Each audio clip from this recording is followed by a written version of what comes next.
The Sacred Scroll here gives 33% healing skills in the Vestal. That is the second highest healing bonus she can get in the game outside of Junia's Head, which is this item here for those who have not seen it yet.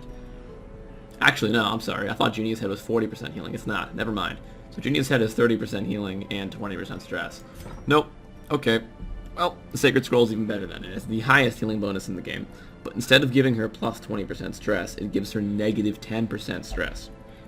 That is amazing. It is a huge healing buff with no stress downsides. Now, the downsides to the item is that her stun chance is reduced by 10%. I find that that's not low enough to be a problem. Like, sure, she doesn't stun all the time anyway. I wouldn't say the Vestal should be your primary stunner in your party, but she has a decent stun. This makes it a fairly bad stun. But like I said, her stun isn't that great anyway. And a negative 33% damage on the Vestal is a huge hit. That's where you lose a lot of functionality on the item. However, the item, you know, if you value the healing over damage on the Vestal, which I think most people do, I definitely do, this item is amazing. And if you combine that 33% with a 25% here, Tome of Holy Healing, she only loses 15% of her health, and she gains 57% healing. Sure, you could get her up to 63% with Junia's Head, but that 20% stress bonus is not worth it, in my opinion.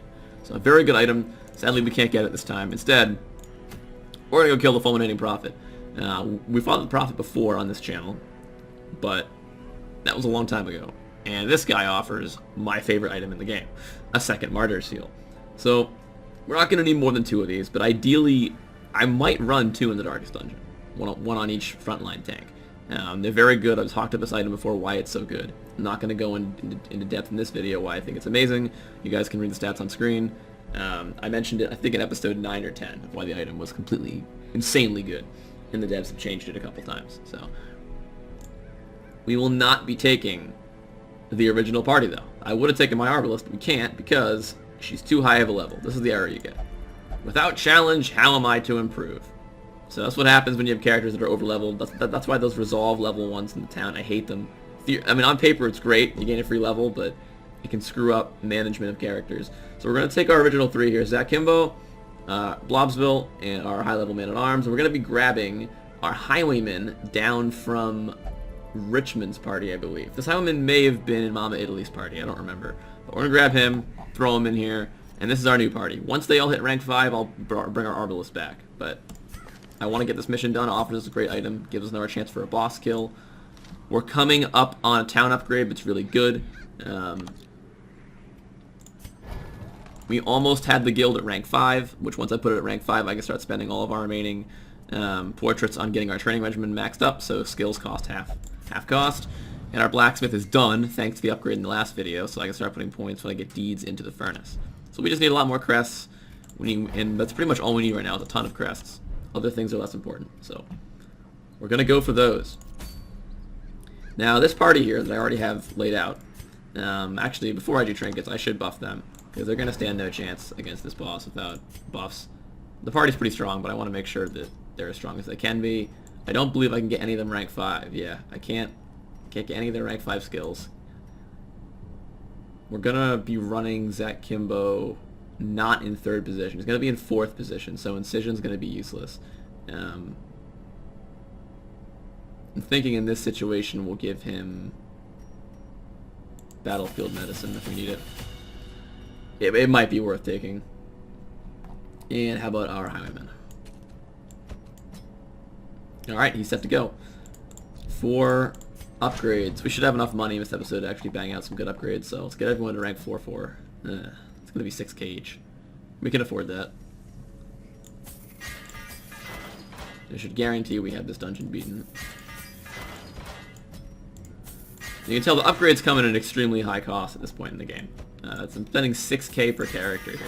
And that's with no furnace upgrades, so furnace upgrades are very, very worth it as the game goes on. We need to start grabbing some. Probably should have grabbed some a while ago, but I wanted to get the place maxed out. Alright. Our crew has their skills. We just spent about half our gold. Now it's time for trinkets. For our Blobsville, no big surprise. We'll be taking the Martyr Seal on her. For our For Zach Kimbo here, this Plague Doctor will be taking the standard too. So Stun Amulet, it was good in the beginning of the game, it's still amazing now. I find it, there it is. And Blight Amulet, that's it. Just run the 2 items that buff his ability to do Blight and stunning, that's what he's good for.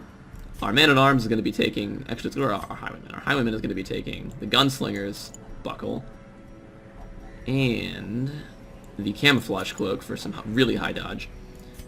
And our Man-at-Arms is going to be taking, I'm surprised, I don't think I've done this combo yet on this channel. Have I talked about the Overture Box and the Focus Ring yet? So the Overture Box is an amazing item. You're not guaranteed to get it either. It's a very, very rare item. 15% max health and 8% and plus 8 dodge for only 2 accuracy. That's worth it on any character in the game. That negative effect is not too bad. But if you pair it with the Focus Ring, it gives you that accuracy back, and crit, but you lose dodge. But you gain dodge with this. So these items synergize very well together. And for our last item, for our Hellion Martyr Seal, and where is it? Dismiss his head. Damage on her is worth the stress, I think. So there's our crew. You know, boss we're doing. I did click the right one, correct? Okay, just making sure.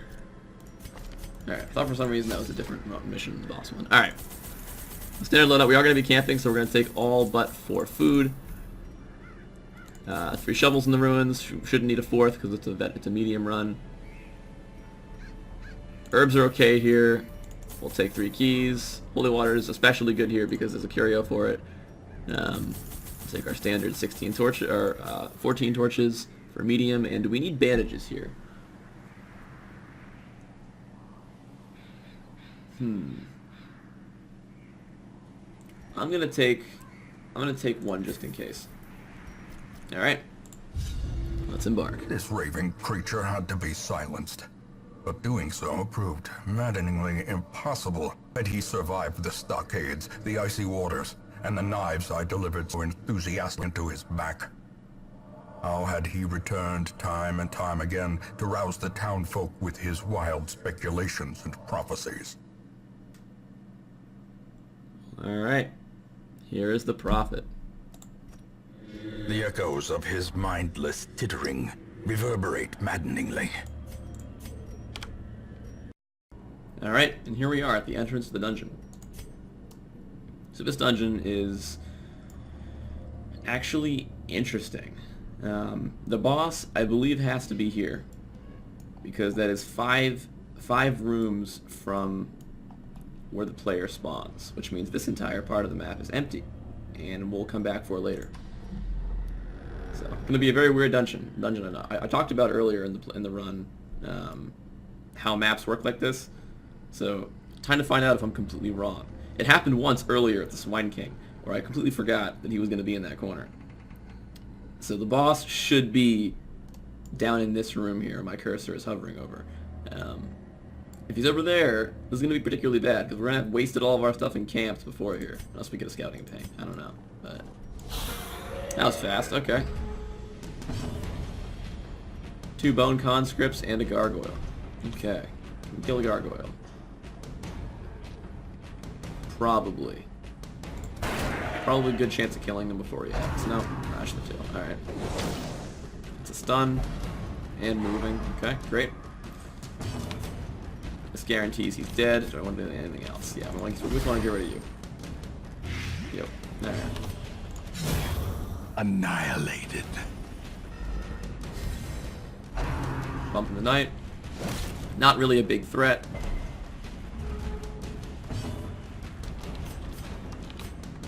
Alright. Can't stun this front row, so we'll stun him, see if we can land a crit there. Didn't happen. That's alright.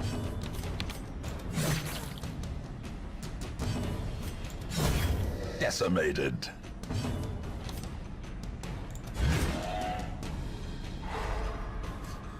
Double stun and dead. The Alright. slow death. Unforeseen. Good loot. Unforgiving. So the Gunslinger's Buckle here is interesting. The way we want to use it. So it reduces melee damage skills and crit chance on melee skills by 10%, which is bad. Definitely bad. But it increases range skills. That time we actually had to use melee damage, because ideally the Man-at-Arms here and the Hellion should be able to deal with whatever's in front. Whereas the pistol shot imbued with the gunslinger's buckle, should be able to easily deal with back row stuff. So this party does not excel at killing front position characters. It does excel at killing the back. And because the fulminating prophet hides in the back, that's why our party is built like this. I really wish our arbalist was here, though. This random guy is just not the same. Okay, empty room. No scouting ping. Loot box, yeah, that's a word. Pack's already been looted, alright. Even the cold stone seems bent on preventing passage. Ideally, 3 shovels was enough. Scouting ping, okay. Curio, fight curio. Room battle curio, okay. Torch. Sometimes other loot, but typically it's just a torch. Yep, take it. The way is lit. The path is clear. We require only 4 the spiders. strength to follow it. At least they're surprised, not us. So if these blights land, that's extremely useful here. Guarantees they only get attacked once. Alright. Be gone, fiend.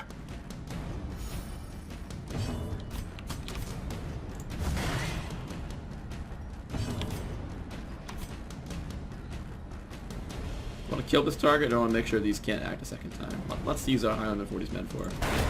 Executed with impunity. I'm finding the Highwayman seems to be acting slower than everybody else. Which leaves the melee attackers left. Web, okay. Nice dodge. Nice double dodge, actually. Triple dodge. Alright. Back to the pit. Triple dodge followed by a crit. This game is weird. Bite, alright, not a problem. Just blight, very good.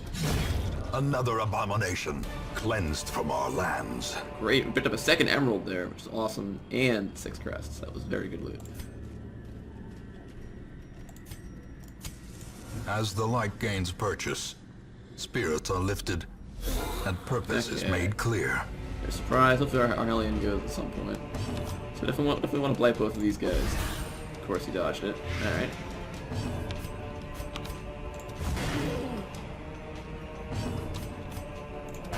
That stinks. Alright, had that hit, that would have been much better. Now I can only kill this guy. Wow. He'll live. I mean, he'll die because of the blight, but... I thought for sure our party would be able to handle groups like this. Great is the Dodge, weapon that Madman cuts on dodged its twice. own. Makes sense to get high dodge. That's why this enemy is very annoying. Oh, he's gonna guard him now? Wow, that's really bad. Okay. Second action, because he's so fast. Alright. I guess we're gonna stun this guy, which should remove his guard. Alright. They're worth it to bleed. Dodged again. And now imagine this on Champion, guys. This is veteran. Champion Dungeon, these guys have like 45 dodge. I mean, again, 86% chance that we should kill him here. Obliterated. There we go, but... I mean, if you fight a party that has two madmen in it, and they both dodge like 4 times each, you might get an affliction out of one fight. It's absurd like that. That's why I don't like champions. But that madman enemy in particular is just awful. Continue the onslaught. Destroy them all. Alright. Now see if we can get some healing done here. I guess. We don't really have a primary healer with this party, so... A momentary abatement. Have to rely on killing things fast enough if we want to heal.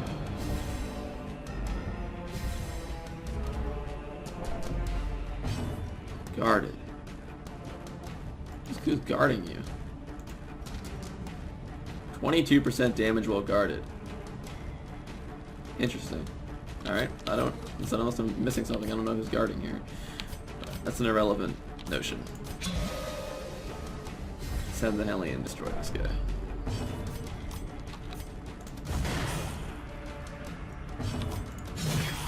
Even with that buff, only 10 damage. He does have the damage immunity there.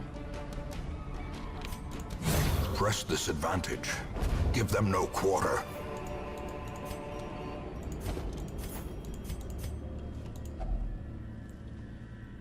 Okay. I don't know if you use the holy water here, but it's worth trying, so let's do it on the Plague Doctor at the most stress. Nope. Alright. Then it's not the... Then let's do it on the Man-at-Arms here. Tankiness, I think, right? Yep. Man-at-Arms are already tanky. Let's make him tankier. What do you have for skills? You have the... You do not have the Defender. Okay. Alright.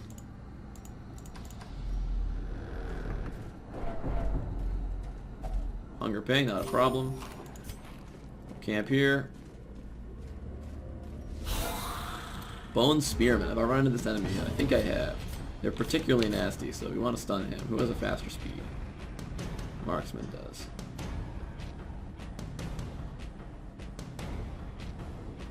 I hate the Spearman program. Stun you, and hopefully the Hellion will just crush you. Coral, yep. Okay, 5 damage, not a problem.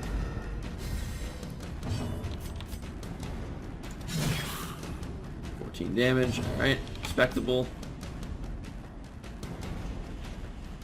He just acted, so let's... Whoa, alright. Let's hope there's combined damage. Their formation is broken. Maintain the offensive. Nice dodge. We should act before the Spearman does now. Hopefully. Eh. Probably not, actually. Hoping our Highwayman goes next. Yes, he does. Okay. Confidence surges as the enemy crumbles.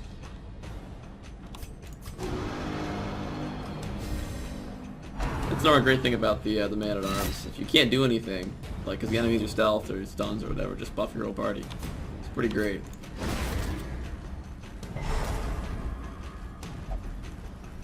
Yeah. All right. We're already at the point where we need to finish it fast, huh?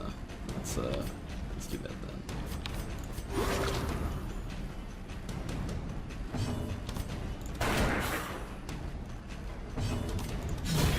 As the fiend falls, a faint hope blossoms. Alright.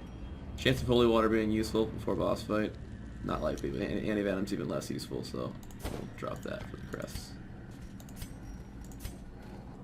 I'm gonna do a full camp here because I'd like the stress reduction benefit. Alright. Circle in the dark. The battle may yet be won. We have 8 food left to clear out the rest of the dungeon. We'll see. I guess we'll just leave if we have hunger pings. Why not? Alright, so we do want stress down. I'm thinking we want these 3. Anybody have a 1 cost? No. Okay. What we'll do is weapons practice for everyone. Gallows humor. Gallows humor should land. Let's make sure that works. No. Okay. Weapons practice will put us at... Do we want to do instruction, battle trance, and can we encourage... Anybody else have encourage? They do. Okay, we're going to do that instead. Instruction.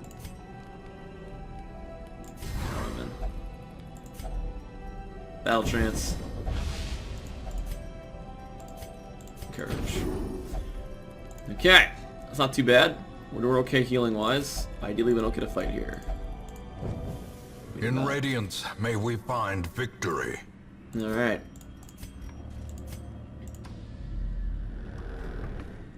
If this is not the boss room, I have sincerely screwed up. Okay, look for stuff. If only treasure could staunch the flow of otherworldly corruption. Alright, let's wreck him. The madman hides there, behind the pews, spouting his mindless drivel. Alright, so I'm not sure if in the easier version of the fight here, there was no, or the double prognostication didn't come in until he had less health. Now we get it immediately. Stunning him really isn't worth it, so Zach Kimbo is going to do what he did before and just build blight on this fight consistently. This buff lasts for the remainder of the fight, so we're going to take tracking shot now. Yep. So he gains that bonus. Now we can't really do anything with. So we could. Yeah, let's try to clear the pews. That is the word. Skill and purpose. No, that was supposed to kill that. Otherwise, it would have been way better to do Iron Swan, but you know, Fulminate. All right. Rubble of Ruin. Okay, what do we got? 29 in the Hellion. Okay. Teetering on the brink, facing the abyss. Good. No prognostication in the Hellion again. Maybe there isn't time to do anything in this fight to kill. Pews are no longer worth it. Zach Kimbo can prevent characters from being on death's door at least, so that's good. Can't hit you yet, so we'll just buff the whole party, I suppose.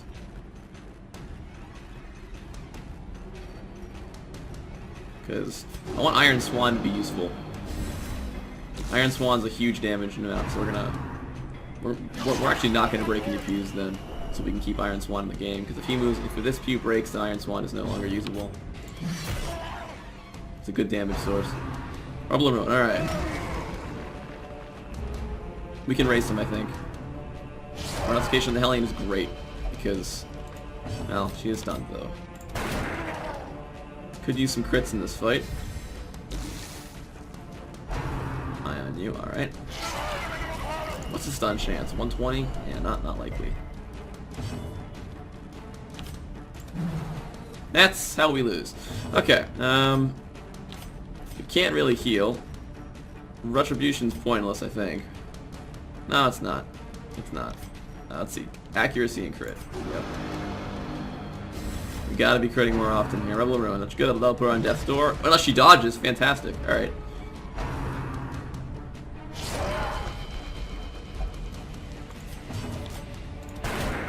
That's more like it. Let's, is it worth blighting or is it worth trying to save someone here?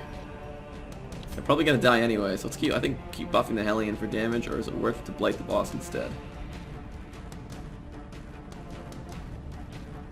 I think we're gonna buff the Hellion's damage so her Iron Swan hits her even harder. Alright. That's what I'm talking about. Okay, this fight's almost done. It's not really worth doing anything else. So we'll buff the whole party so they crit every time. That's the hope. Fulminate, not a problem. Unless this crits on, I think she has 1 health. So we'll put 2 characters on death's door. Nice, only 1 character on death's door. A hand's breadth from becoming unwound. Zach Kimbo just needs to heal himself. That's a great target for prognostication because it probably won't deal 29 damage. And now the true test. Hold fast or expire. Okay. A death denied. For Indeed. now. There's no debuffs on our on Zach Kimbo. He has no health though. Is there a way we could block that? No. Alright. This is actually sort of bad. Unless we can kill him with a shot. Did he foresee his own demise? I care not, so long as he remains dead. A trifling victory, but a victory nonetheless. So we're gonna continue. So that was rough. That was more rough than it needed to be. This party really isn't in good shape to go exploring, but we don't have any loot. And it's possible we can come across the healing curio that I give the holy water to. So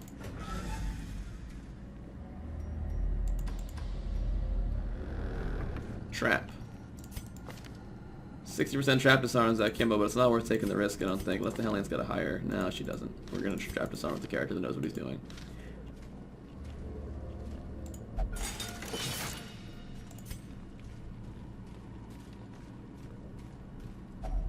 Hunger ping. Yikes. Alright. That's really bad. So where do we stand now? Dead boss, not much loot, tons of items still around, 3 food.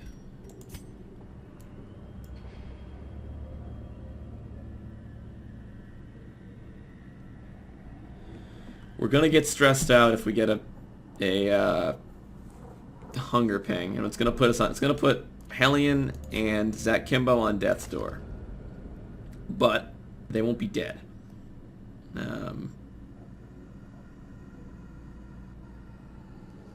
As long as they have health. So if we get it, we get it. We did spend a lot of gold this episode, and I would like to get more cash if possible. Zach Kimbo's already going to be in the cloister anyway. There's no way. Stress is way too high, so...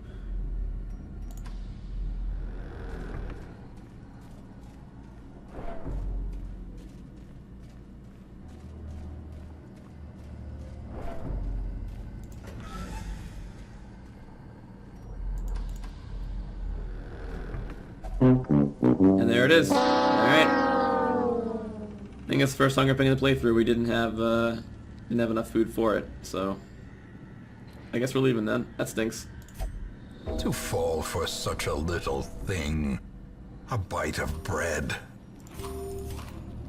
Alright, so that was particularly bad. We got double hunger pinged on the way back. We definitely can't keep fighting now, so we gotta leave.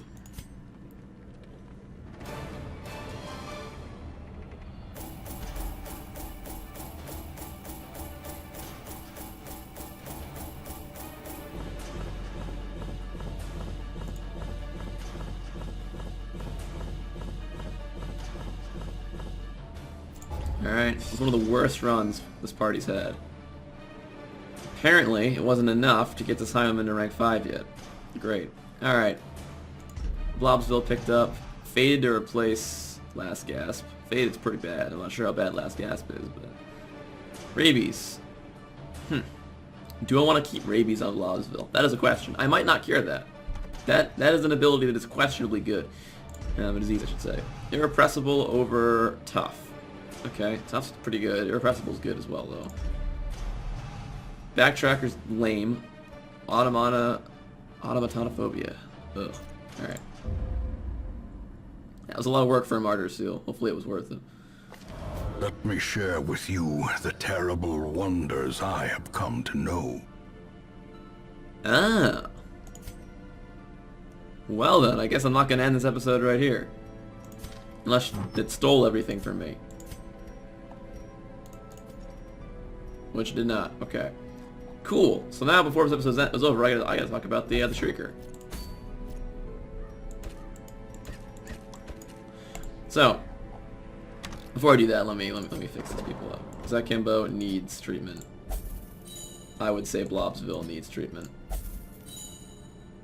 Well, someone else really needs it, I don't think. No, we're okay. So they're all ranked 5. So, the Shrieker is a special event that can happen. I thought, well, I know it can happen if your party members die, but apparently it just happens regardless. So this is a short champion mission. It always is in the well. The Shrieker always spawns in the well, and how it works more famously is the Shrieker can spawn, and all of the items that you lost on dead party members earlier in the game can be reobtained if you beat the Shrieker. That's why it's good. So if you lose like some really good items, you can attempt to beat the Shrieker and get them back. We have not had a character die yet in our playthrough, though. So the Shrieker has no items to give us. But apparently this is what happens if you do not lose anything. You get one of the random Shrieker items. So, Distended Crow's Eye. 10% accuracy, that's pretty good. 33% disease resist if torch below 75%. That is completely pointless.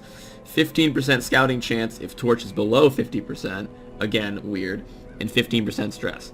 So that seems like a very bad item for me. I mean, the stress is not good. You're pretty much getting a scouting chance if you're losing, stress, which is not good, disease resistance, which does not matter, all for a payoff of plus 10 accuracy. That seems like an absolutely horrible item to me. So I will tell, for the sake of conserving this playthrough, I am not going to go fight the Shrieker next episode. But if it stays around and its items change, I may go after it eventually. So, yeah, we got our Martyr Seals episode. We spent way more money than we made back. That was a horrible run. That might have been the worst run we've had so far on this channel. But we did kill the boss, and we didn't lose anybody. So it certainly could have gone worse than it did. The crew's back up to level 5, so after whatever I pick for next episode, that we'll be able to play our Arbalist, Blobsville, Zack Kimbo, and Man-at-Arms back again, because they're all rank 5s. Now we can go, if that mission's still available. Nope, now you get a Book of Sanity. Rip. And this Guardian Shield and Sniper's Ring, so we'll see if that scroll comes back, but for now, I'm going to end this episode here. And I'll catch you guys all in the next episode of The Darkest Dungeon.